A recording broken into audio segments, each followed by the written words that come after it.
한 불평이 많은 청년이 왕을 찾아가 인생을 성공적으로 사는 방법을 가르쳐 달라고 졸랐다고 합니다. 그래서 왕은 포도주를 가득 부은 잔을 청년에게 주면서 말했습니다. 포도주 잔을 들고 시내 한복판을 돌아오면 성공 비결을 가르쳐 주겠다. 단 포도주를 엎지르면 네 목을 베리라. 청년은 땀을 뻘뻘 흘리면서 시내 한 바퀴를 돌고 돌아왔습니다. 그러자 왕이 물었습니다. 시내를 한 바퀴 돌면서 무엇을 보았느냐? 거리에 거지와 장사꾼들을 보았느냐?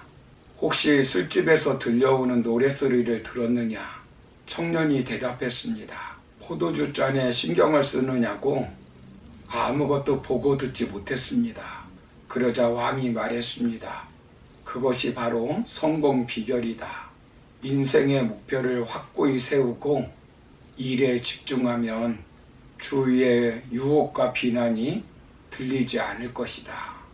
사랑하는 성도 여러분, 그렇다면 우리가 성공적인 신앙생활을 하려면 어떻게 해야 될까요? 그것은 하나님께 집중하는 것입니다.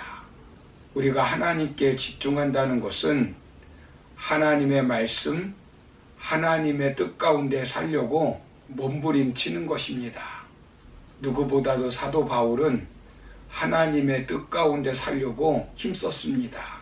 그래서 데살로니가전서 5장 16절 이하를 보시면 항상 기뻐하라, 쉬지 말고 기도하라, 범사에 감사하라. 이것이 그리스도 안에서 너희에게 향하신 하나님의 뜻이니라 라고 말씀하고 있습니다. 사도 바울은 하나님의 뜻이 기뻐하고 기도하고 감사하는 것이라고 말씀하고 있습니다. 그런데 빌립보 교회 성도들은 기뻐하지 못하고 감사하지 못했습니다. 오히려 원망하고 시비하며 살았습니다. 그래서 사도 바울은 모든 일에 원망과 시비가 없이 하라고 권고하고 있습니다. 그래서 사도 바울은 우리에게 말씀하시길 우리가 이 땅에 살면서 해야 할 것은 먼저는 모든 일에 원망과 시비를 하지 말고 두 번째는 우리가 빛으로 나타나기 위해 모든 일에 원망과 시비 없이 살아야 한다라고 말씀드렸습니다.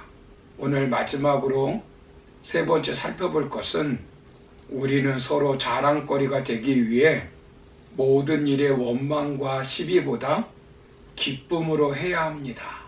본문 16절을 보시면 생명의 말씀을 밝혀 나의 다름질이 헛되지 아니하고 수고도 헛되지 아니하므로 그리스도의 날에 내가 자랑할 것이 있게 하려 함이라 라고 말씀합니다. 여기 생명의 말씀은 복음을 가리킵니다. 여기 밝혀라고 하는 말은 굳게 붙들다는 의미와 드러낸다라는 의미가 있습니다. 나의 다름질이 헛되지 아니하고 수고도 헛되지 아니함으로 라고 하는 말은 사도 바울이 생명의 말씀인 복음을 열심히 전한 것을 은유적으로 표현한 것입니다. 사도 바울은 복음을 전할 때 마치 육상 선수가 전력을 다해 달리기 한 것처럼 애쓰고 수고를 아끼지 않았다는 것입니다. 그 이유가 무엇입니까? 그들로 원망과 시비 없이 성숙한 신앙인으로 성화되어 마지막 날에 바울의 자랑거리가 되게 하기 위함이라는 것입니다.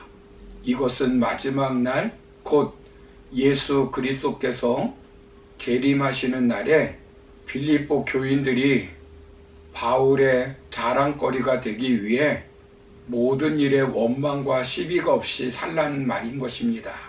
우리도 모든 일에 원망과 시비가 없이 하여 성숙한 신앙인으로 서로에게 자랑거리가 되어야 합니다. 사도 바울은 하나님의 일을 하면서 어떻게 살았습니까? 자신의 마음에 들지 않는 성도들이 있었는데 그들을 보면서 원망하고 시비하며 살았습니까?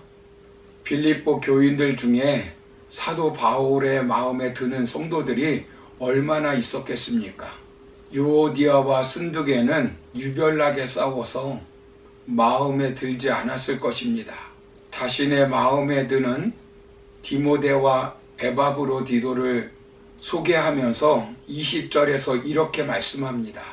이는 뜻을 같이하여 너희 사정을 진실히 생각할 자가 이밖에 내게 없음이라.